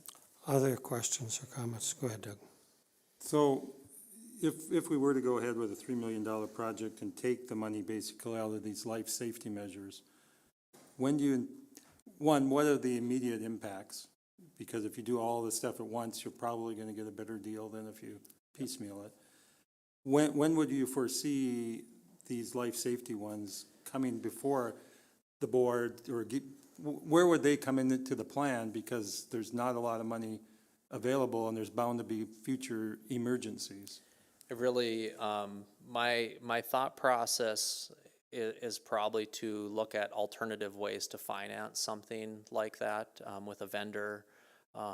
You know, I look to potential, you know, partnerships where we're able to lease that equipment and make payments over maybe a number of years to get that project done in the same time frame, to try to come up with some alternative ways for us. Another option is to try to go out and get grant money to finish that off.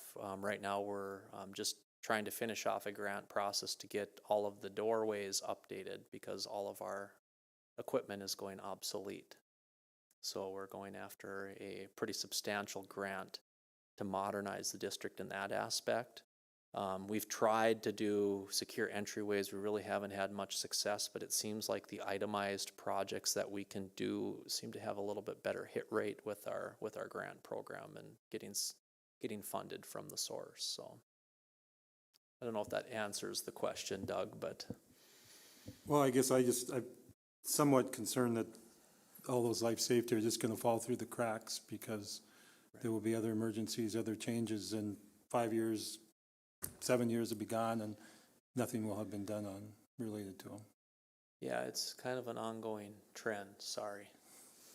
Because a lot of these are elementary schools, which there hasn't been a discussion of bond issues or anything for them. We've concentrated on middle schools in our discussions. So I see it being very easy for these to just keep getting pushed, and that would concern me. Yeah, and the one nice thing to remember too is when we start to get to the elementary level, the scale of those buildings is a lot less than our high school and our middle schools. So we likely can afford maybe 1 or 2 projects a summer within our budgets and try to make that work. But again, I really think some maybe alternate financing sources, I think it's something we need to consider to help push this through to the finish line, because I do think that this is a very key and much needed item for the district.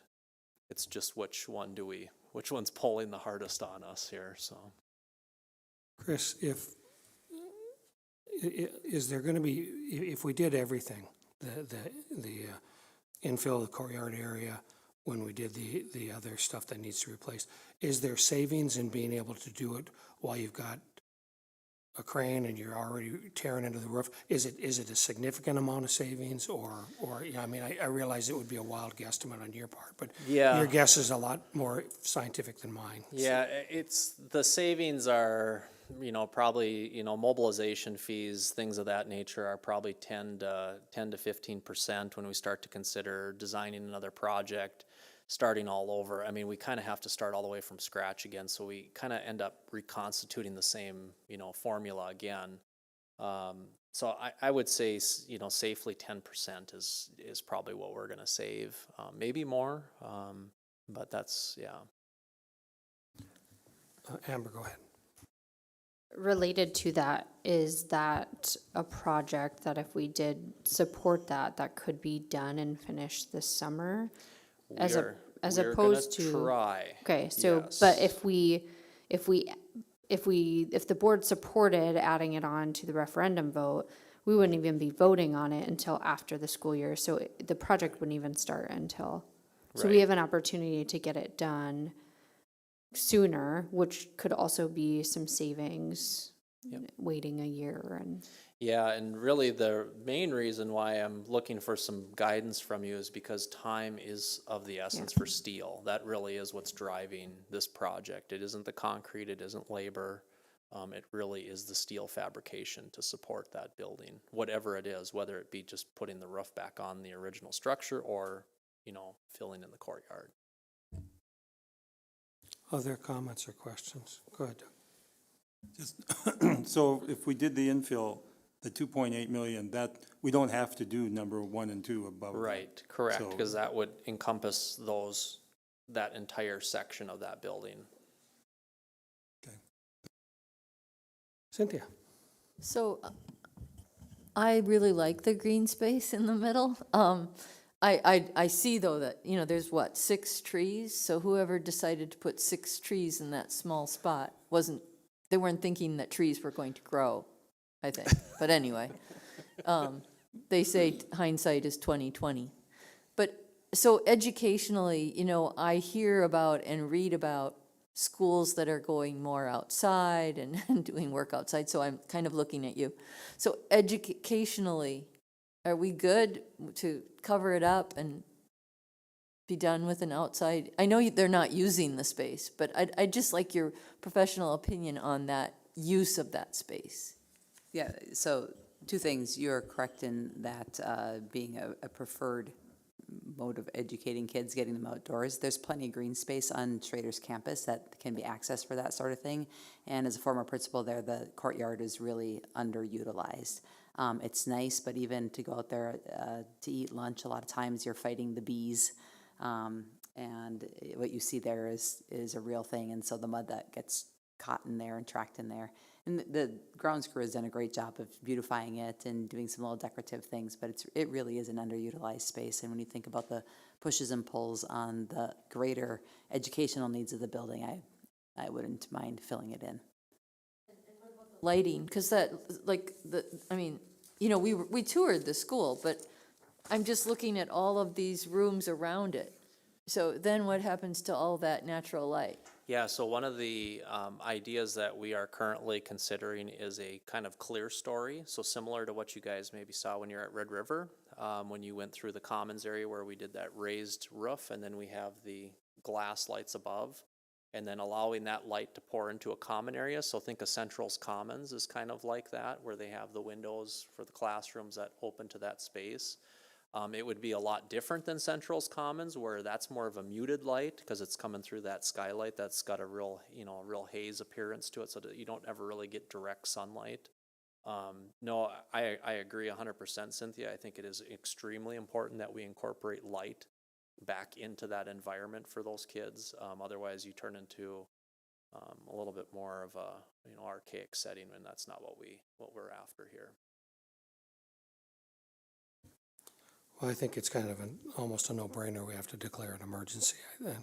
And I personally think that if we're going to save upwards of 10%, which I'm not a mathematician, but that sounds like around 280, could be up to $280,000 by doing it now rather than later and stuff. It seems to me like that would be the way to go as well. So final thoughts, questions from the board?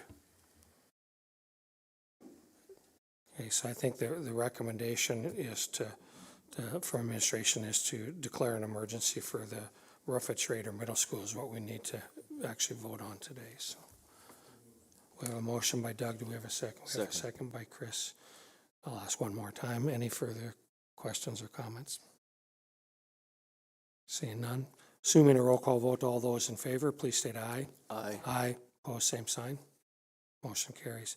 Chris, is there anything else that you wanted to get from us? I know we didn't have a final vote on which options, but I think we've got a lot of discussion going. And yeah, I think if the board is okay, I will proceed ahead with the courtyard infill project and refine those numbers down and continue to pursue down that path. And then also with the same understanding that the structural and stormwater analysis, the forensic analysis of the building is okay to proceed with as well. Sounds good. We look forward to hearing back from you. All right, thank you. Thank you. Let's move on to item 7E, which is Prospective Valley Middle School Special Election Referendum Date. It's on page 115. Dr. Brenner. Thank you, Dr. Lunn. I will skip over the first paragraph other than that final sentence recommending that Tuesday, September 27th, 2022, be the prospective referendum date for a new Valley Middle School, and to clarify, that would be a 6, 7, and 8 campus. And the rationale for this date is as follows. I know you have it in front of you, but people at home wouldn't. The school year will be in full swing, and this date isn't closely tied to any school holiday. This would be considered a sweet spot for a special election falling between the June primary election and the November general election dates. And retirees generally leaving for the winter would likely still be in Grand Forks at the end of September. New business manager Brandon Bombach will have time to manage this overall process. And what we learned this last September on the 28th, the 10 mil building fund election had a good turnout and yielded positive results. So should the board approve this as a selected date, we will be back in front of you on May 23rd with the ballot language. And that would also be the date where we would have, where we will be recommending an architect firm to do the work, and that would start rolling out the communication, messaging, and community engagement plan. So the administrative recommendation is to select Tuesday, September 27th, 2022 as the Valley Middle School special election referendum date. Clarifying questions or comments? Oh, go ahead, Doug. What, I don't recollect, what was the cost of the last special election that we had? Right about $9,000. Other clarifying questions, comments? Just for the record, if we held it in September versus November, and this might be a Chris question, would we have or potentially see a savings in dollars as we go out to bid or start a project earlier as opposed to waiting? I think that's for you, Mr. Arnold. Is the question is if we have if the election is done in September, does that help us with timing of building, material purchases, those kinds of things, versus waiting for a general election in November? There it goes. All right. So that'd be approximately 30 days. Really, I don't know in 30 days if we're seeing an insane amount of change. We are seeing lots of change. Contractors generally are not guaranteeing pricing for more than 2 weeks, just because of the way supply chain has been. But I wouldn't suspect major, like I wouldn't suspect 20% changes. Go ahead, Dr. Brenner. Chris, do you just want to talk about maybe the materials and the arrival? If we had the election in November, would that compromise possible groundbreaking in the spring? Yeah, the concern would probably be more in lines with when we would want to start construction.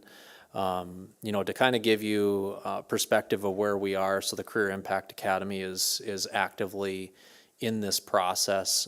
We are planning to order steel probably in June and July once we get federal approval. That steel will be here in May. So that kind of starts to paint a picture of how long things are out. So if we kind of take that timeline, we look at potentially ordering steel in January, maybe February if we're that far along on a potential Valley Middle School. We might see it towards the end of the season once the foundations are in. So it may play out okay, but yeah, the longer we wait, the tougher it's going to be to make that turn for the next summer. Any other clarifying questions? Doug? Just a couple of things. One, I think the special election has two very positive things. One is that if it is approved, we start collecting the money a year earlier versus a November election. And I think that's important as this project moves along so that we're comfortable that we have it and can bond for it because we have that flow starting. Second is that this would then be on the ballot by itself. I think a November election gets lost in all the TV ads and everything else that'll be taking place. The one downside is that it is a special election and it's going to cost us $9,000. Not a trivial amount, but also not a huge amount. So I personally think that this is appropriate and that we should approve this. Do we have a motion or a second? We have a motion by Doug. Do we have a second? I'll second. Second by Cynthia. Any further questions? So the motion is to select Tuesday, September 27th as the Valley Middle School special election referendum date. Any further questions or comments? Seeing none, assuming a roll call vote, all those in favor, please state aye. Aye. Aye. Opposed, same sign. Motion carries. Thank you. Let's move on to item F, which is DPI submission related to the Valley Middle School referendum, pages 116 through 140. Dr. Brenner. Thank you very much. This document probably looks a little familiar because we did the same thing a little more than a year ago in preparation for the June referendum last summer. So basically what we have to do is submit a plan to the DPI and make sure that they approve this plan and concept before we would bring it to the voters. And so all the materials in here are similar to what you've seen in the past. There is one correction I need to point out because Dr. Lund does read the board packet like a fine-tooth comb, and that would be on page 132. It's Form 15. I'll let you get there. About halfway down the page, Kelly Elementary School, K5. The original edition or build was not 2015. It was in 1965. So we just lost some numbers there. So Dr. Lund, congratulations to you on your homework. I get to go home tonight. You do. You can go early. So it's our recommendation for the school board to approve the school facility plan as presented and submit the document to the North Dakota Department of Public Instruction for state approval. Questions? If not, do we have a motion and a second? So moved. Moved by Mr. Douthit, second by Doug. Assuming a roll call vote, all those in favor, please state aye. Aye. Opposed, same sign. Motion carries. Let's move on to item G, which is appointment of Valley Middle School Associate Principal, electronic pages 141 through, can't be right, 141 through 144, sorry. Ms. Galach. Yes, thank you, Dr. Lunds. I'll just read from the memo here. I'm pleased to recommend Dr. Holly Larson as the new Associate Principal at Valley Middle School beginning July 1st, 2022. Dr. Larson currently serves as South Middle School's Behavior Intervention Coordinator and Administrative Designee and has previous experience in a myriad of other districts as a behavior strategist, English language arts teacher, and a short-term counselor. Dr. Larson earned a doctorate in educational practice and leadership from the University of North Dakota, master's in counseling, and a master's in curriculum and instruction from, I'm not sure how to pronounce that word, Duane University, and a Bachelor of Arts degree in English from Augustana College, Illinois. In addition, Dr. Larson has extensive knowledge in social emotional learning, positive behavioral intervention systems, multi-tiered support systems, and innovative instructional practices. I led the interview team. There were 9 Valley Middle School staff that was comprised of a cross-representation of staff members across the building. 4 internal and 2 external candidates were interviewed by Dr. Larson, were interviewed, and Dr. Larson emerged as the candidate of choice as her experiences directly align with Valley Middle School's goals and needs. So the administrative recommendation is to appoint Dr. Holly Larson as Valley Middle School's Associate Principal for the 2022-2023 school year at a salary of $86,259, education factor of $5,000, and a school factor of $1,250 for a total of $92,509. Clarifying questions? If not, go ahead, Cynthia. I think it's a clarifying question. So in our consent agenda, we had the resignation of the Valley principal. So that means that you'll then be putting that out. Is that correct? Correct. That position has been posted. It's actually being advertised on a national level as well, per Dr. Lewis's recommendation to try to attract a wider array of candidates. And we are interviewing for South Middle School's principal this Friday. No. I'll make a motion to approve Okay. As recommended in the memo. Okay. Do we have a second? Second by Doug. Assuming a roll call vote, all those in favor, please state aye. Aye. Aye. Opposed, same sign. Motion carries. Thank you. Let's move on to item 7H, which is the last third of the whole packet, pages 145 through 229. Dr. Schab. So there's a bucket load here. I said over the weekend I was glad I was on the policy committee, because if I weren't, I would find this overwhelming, to be honest with you. So I'll do my best here. So we have a lot of policies, and let's complete the first reading. We're going to have to take these each one, of course, and then can ask questions if you need to. So the first one is FGBB. I'd move approval for student prayer during non-instructional time. Just maybe a question. I wonder if we could just take all the first readings in one, and then just if a board member has an issue about one, we could maybe pull it out. Well, that'll make it go super fast. I mean, I'm not trying to do it for speed. I'm just trying to think if nobody has any issues with any of the policies, we could, then we could speed it up. All right, so do you want me to make a motion to approve 1 through 34 here? Do you want me to read them? What do you think? 1 through 34 sounds good. We all have it, and we've all reviewed them, so. Okay. So you make a motion to approve the first reading of the policies number 1 through 34. That is correct. Okay, do we have a second for that? Second. Second. Now, does anybody have questions or concerns about any of the policies that are outlined there? Seeing none, assuming a roll call vote, all those in favor, please state aye. Aye. Aye. Opposed, same sign. Motion carries.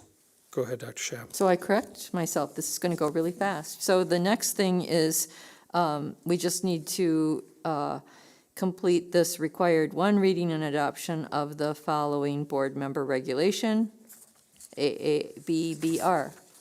I make a motion to approve. Do we have a second? Second by Doug. Any clarifying questions or comments about that board regulation? See none, assuming a roll call vote, all those in favor, please state aye. Aye. Aye. Opposed, same sign. Motion carries. Go ahead, Cynthia. Next one is to rescind a bunch of policies, 12 of them, in fact. I make a motion to rescind all 12. Do we have a second to that motion? Second. Second by Mr. Douthit. Any questions or comments about any of the policies scheduled to be rescinded? Seeing none, assuming a roll call vote, all those in favor, please state aye. Aye. Opposed, same sign. Motion carries. Thank you, Dr. Shab. And just so you know, for due diligence, Mr. Douthit, Dr. Shab, and I spent over 2.5 hours with Cindy Johnson and Dr. Brenner going through all these. So we didn't do it in 10 minutes. We did it in, I think it was over 2.5 hours. It was a marathon session. So let's move on to item 8, which is other announcements. Dr. Brenner, do you have any announcements? I do, and these are straightforward announcements, and I would call these just the facts. Periodically, we have people who make comments under citizen comments, and because we don't respond to those comments, sometimes people don't know if that's fact or fiction or something other than that. So for the record, the school district administration would like you and everybody else, the viewing audience, to know that we do not issue gender blockers. There has not been an 8-year-old suicide in our school district, and that we are federally required by law to review data, and we review student achievement data at our annual meeting in November, along with some of the board education updates that we've been doing for the board. We disaggregate the data by district, by school, and we compare ourselves to the state. And we also look at subgroup data as well, so we can close the achievement gaps. And those would be the facts that I just wanted to update for the board this evening. Thank you. Thank you. Any other announcements, Dr. Brenner? No other announcements. Ms. Galatch, Dr. Lewis, any announcements? Yes, I have one. I would like to alert the board that we are having a family listening session at Valley Middle School this Wednesday evening. Starts at 5:30, should be done by 7 o'clock, and that's just a time for us to capture the sentiments of our Valley families about the direction that we are going to move in the future with that programming and the operations there. So we invite you to join us. So far, there aren't that many registrants, so we're hopeful that people will show up without signing up this Wednesday night, 5:30. Thank you. Dr. Lewis, have any announcements? Melissa, any announcements from GFEA? If not, school board norms. Amber, how did we do? I think we did really well. Okay. Well, we are adjourned. Have a good evening. Thank you.